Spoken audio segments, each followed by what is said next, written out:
Today, I'm diving into the fascinating world of biblical cosmology. Biblical cosmology is the account of the universe and its laws, as described in the Bible. Now remember, the Bible was written over centuries by different authors. This means you'll find some inconsistencies and shifts in beliefs. Picture a flat, disc-shaped earth floating on water. Above was heaven, and below was the underworld. In this ancient cosmology, humans lived on earth during their lives. After death, they went to the underworld, a morally neutral place. There's no concept of heaven as an afterlife destination yet. That idea came later, influenced by Greek thoughts around 330 BCE. As Greek ideas spread, the older three-tiered model began to change. The Greeks introduced a spherical earth, suspended in space, surrounded by concentric heavens. This new model slowly made its way into Jewish thought. It begins with, "In the beginning, God created the heavens and the earth." Here, Yahweh, the God of Israel, is the sole creator, emphasizing Israel's belief in their God's supremacy over others. Later, Jewish thinkers started to merge these ideas with Greek philosophy. They saw God's wisdom, word, and spirit as the forces giving unity to all things. Remember the famous line, "In the beginning was the Word, and the Word was with God, and the Word was God." While ancient biblical cosmology offers a rich tapestry of mythological and theological views, modern cosmology presents a vastly different understanding based on scientific discoveries and empirical evidence. Let's delve into the key differences and similarities between these two perspectives. First, the structure of the universe. Biblical cosmology describes a three-part world consisting of the heavens, the earth, and the underworld, all enveloped by Tehom, the cosmic ocean. In contrast, modern cosmology reveals a universe comprised of billions of galaxies, each containing millions or even billions of stars and planets, all existing within the vast expanse of space-time. The Earth is a tiny speck within one of these galaxies, the Milky Way. Second, the concept of the heavens. In ancient biblical texts, the shamayim, or heavens, were seen as a solid firmament, an inverted bowl over the earth, holding celestial waters. This firmament separated the earthly realm from the divine.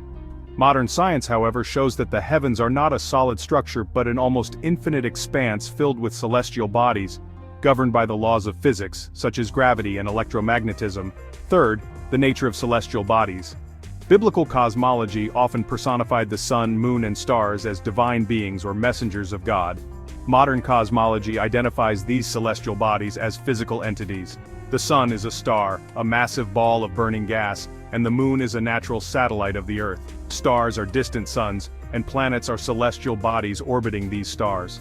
Fourth, the underworld and afterlife.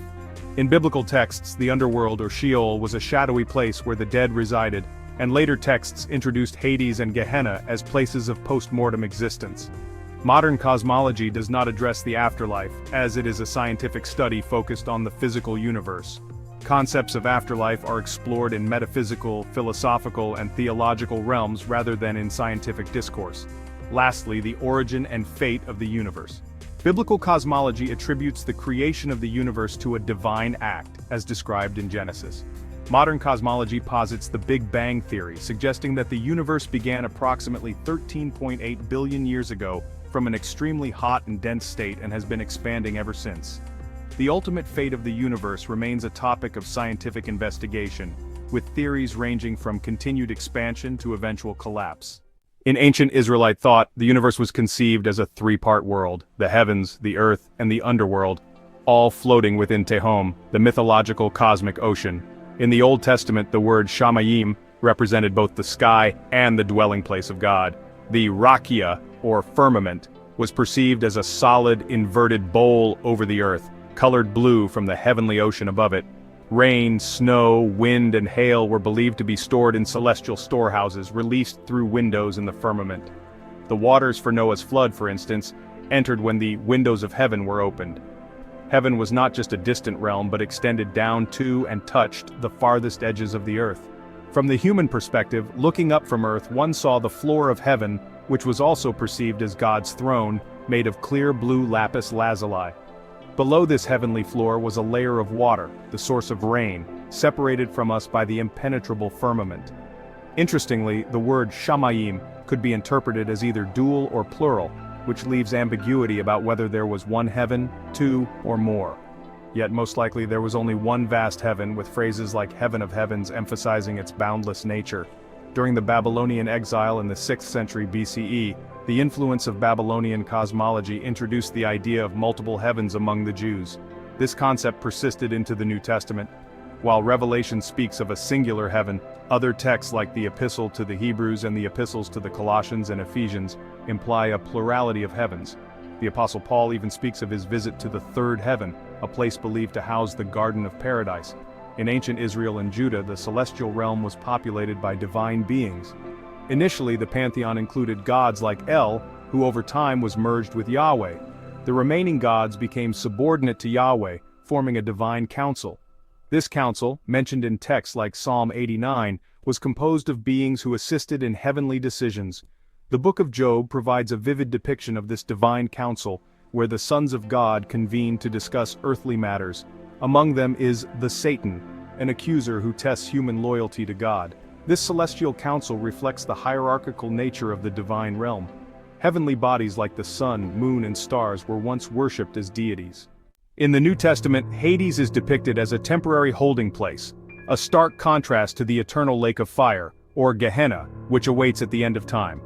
According to Revelation, the 20th of October 14, this lake of fire will either be underground or will descend below when the new earth emerges. This final destination marks a significant shift from the temporary nature of Hades, indicating an ultimate conclusion to the cosmic narrative. Contrary to popular belief, Satan does not inhabit or supervise the underworld. His sphere of activity is firmly rooted in the human world, manipulating and testing humanity. His fate, too, is sealed for the end of time, where he will be cast into the lake of fire, marking the ultimate defeat of chaos and evil. Throughout the Old Testament, Satan is not portrayed as God's adversary but rather as his minister, a sort of divine attorney general with investigative and disciplinary powers. This role is vividly illustrated in the book of Job, where Satan tests Job's faithfulness under God's watchful eye. It was only with the early church fathers that Satan began to be identified with the serpent in the Garden of Eden, evolving into an active rebel against God. This transformation signifies a shift in theological perspectives, portraying Satan as a malevolent force seeking to thwart the divine plan for humankind. In the ancient world, naming was not just a mere label, but an act of creation itself. Things did not exist until they were named. As one ancient text puts it, the name of a living being or an object was the very essence of what was defined, and the pronouncing of a name was to create what was spoken. This underscores the power of the divine word, echoing the Logos model we discussed earlier. Before the exile in 586 BCE, the Old Testament portrays Yahweh as having no equals in heaven. This concept of pre-existing wisdom resonated with Greek philosophical ideas that reason, or logos, bound the universe together. The wisdom tradition taught that God's wisdom, word, and spirit were the foundation of cosmic unity. Christianity later adopted and expanded upon these ideas, applying them to Jesus Christ. The Epistle to the Colossians calls Jesus the image of the invisible God, the firstborn of all creation. This identification is taken even further in the Gospel of John, which begins with the profound declaration, "In the beginning was the Word, and the Word was with God, and the Word was God." Here Jesus is identified with the creative word, the divine logos, bridging the gap between Jewish and Greek cosmological thought. In conclusion, the biblical cosmology, from divine battles and speeches to the multi-layered realms of existence, the wisdom of God, Torah and Christ, the cosmic ocean, and the earthly realm. The narratives we've journeyed through are not just relics of the past, but living stories that continue to inspire and challenge us today.